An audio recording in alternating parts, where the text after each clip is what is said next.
इस समय हम लोग छपार में मौजूद है, जहां पर बहुजन भाईचारा के नाम से एक सम्मेलन रखा गया है, जिसमें भीम आर्मी एकता मिशन के राष्ट्रीय अध्यक्ष विनय रतन जी यहां पर पहुंचे हैं। इनसे बातचीत करेंगे कि इस प्रोग्राम का उद्देश्य क्या है और क्या 27 के चुनाव को लेकर वो तैयारियां शुरू कर दी है या और क्या चीज़ें हैं, और भी कई मुद्दों पर बातचीत करेंगे। विनय रतन जी आज छपार में पहुँचे हैं, क्या उद्देश्य है इस प्रोग्राम का? देखिए, इस प्रोग्राम का सबसे पहला उद्देश्य है कि भारतीय को जागरूक करना, यहाँ के मजदूर को, किसान को, दलित, आदिवासी, पिछड़े मुसलमान को जागरूक करना कि वो अपने अधिकारों के प्रति सचेत तो खड़े हों। ठीक, यही मुख्य उद्देश्य है। और इसी उद्देश्य को लेकर हम क्या पूरे देश में भाई चंद्रशेखर आज़ाद, हम हमारी पूरी टीम, जितने हम लोग हैं, सब लोग यही काम कर रहे हैं। तो क्या ये मान लिया जाए कि 27 की शुरुआत अभी से हो गई है? देखिए, सन 2020 में भीम आर्मी ने आज़ाद समाज पार्टी का निर्माण किया, ठीक, और तब से राजनीतिक व्यवस्था हमारी बनी।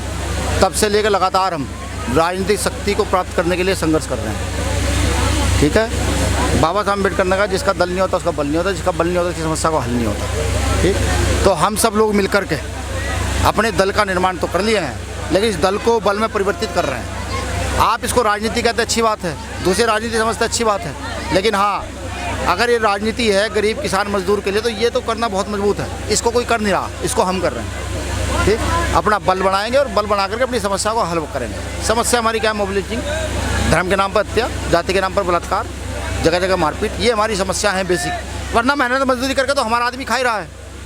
हमारा आदमी पूरे दिन ठेली लगा करके शाम को सवाल नहीं पूछता कि भाई सरकार हमें कुछ देगी नहीं देगी, वो अपना उसी में खुश है। अभी ऑपरेशन सिंदूर को लेकर बात कर लेते हैं। उसके बाद प्रधानमंत्री मोदी का एक वीडियो वायरल हुआ, जिसमें वो कह रहे हैं कि मोदी की नसों में गर्म सिंदूर दौड़ता है, लहू की जगह सिंदूर दौड़ता है। कैसे देखते हैं? देखो यार, हम पढ़े लिखे लोग हैं, लॉजिकल लोग हैं और वैज्ञानिकता में विश्वास रखते हैं। किसी भी व्यक्ति की रगों में खून के अलावा कुछ दौड़ नहीं सकता, जानवर की रगों में भी खून के अलावा कुछ नहीं दौड़ सकता। हाँ, एलियन हो भाई, जिनकी अब तक जाँच ना हुई हो तो उनका तो भाई मुझे पता नहीं है। तो ये तो सिर्फ जो है भारतीय को बरगलाने एक चीज़ है। मैं जो हमारी दोनों बेटियां थी, उनको इस पूरे ऑपरेशन सिंदूर का श्रेय देता हूँ।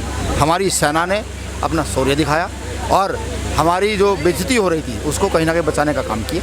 ठीक है, इसका पूरा श्रेय उनको है, सेना को हमारी। अब मोदी जी सेना का भी श्रेय लेना चाहते हैं, मोदी जी किसानों का भी श्रेय लेना चाहते हैं, तो ये गलत है। नसों में सिंदूर दौड़ ही नहीं सकता। खून होता है, खून ही वो खून होता है जो नसों में दौड़ता है। कर्नल सोफिया को लेकर जिस तरह से बीजेपी नेता ने एक बयान दिया था, उसको लेकर क्या कहेंगे? उन्होंने कहा आतंकवादी की बहन तक उनको बता दिया, क्या कहेंगे उसको? मैं जिस भाषा का प्रयोग करना चाहता हूँ, मुझे मजबूर करो, गधा है। ठीक है, गधा है, और हम जैसे लोगों के सामने तो ना पड़े तो ज़्यादा अच्छा है। ये भारतीय जनता पार्टी का देश प्रेम है, आप समझिए ना। उनके जो पुरखे रहे हैं, सावरकर जैसे लोग, जिन्होंने हमेशा अंग्रेजों गुलामी की, मैं नहीं कहता, ये इतिहास में लिखा हुआ है, आप गूगल से छानिए, उसके माफीनामे मिलेंगे। तो वो तो उन्हीं की तो औलादे हैं, उन्हीं की आइडियोलॉजी पर चल रहे हैं। वो क्या जाने, वो जो बहन सोफिया कुरैशी है, वो पढ़ लिख करके वहाँ से वहाँ तक कैसे पहुँची, उन्हें क्या पता? वो देश के लिए मरने के लिए तैयार थी, उन्हें क्या पता?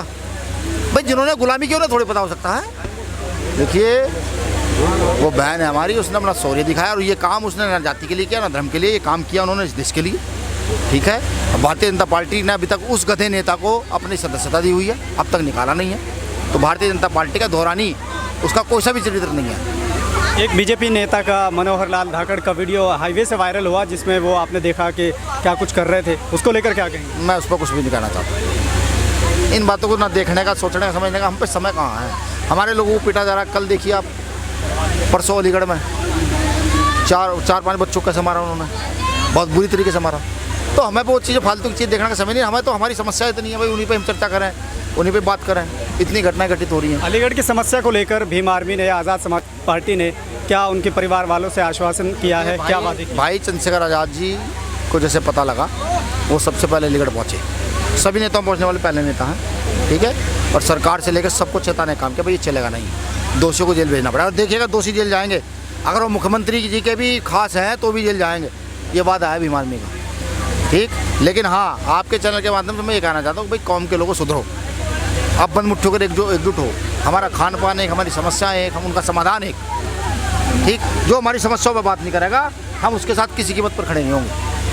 अब हमारी समस्याओं पर बात कर रही है, भीम आर्मी बात कर रही है, समाज पार्टी बात कर रही है, सब लोग एक बार एकजुट होकर के इनको दिखाओ तो सही हमारी ताकत क्या है, हम कितने इस देश में हैं। ये जो 140 करोड़ करते फिरते हैं, इनको बताओ ना, 140 करोड़ में हमारा भी तो हिस्सा है। ये बताना जरूरी होगा, तो सब लोग एकजुट हो और अपनी समस्याओं के समाधान के लिए लड़ने का काम करें। शुक्रिया। ये थे विनय रतन, जो भीम आर्मी के राष्ट्रीय अध्यक्ष हैं एकता के।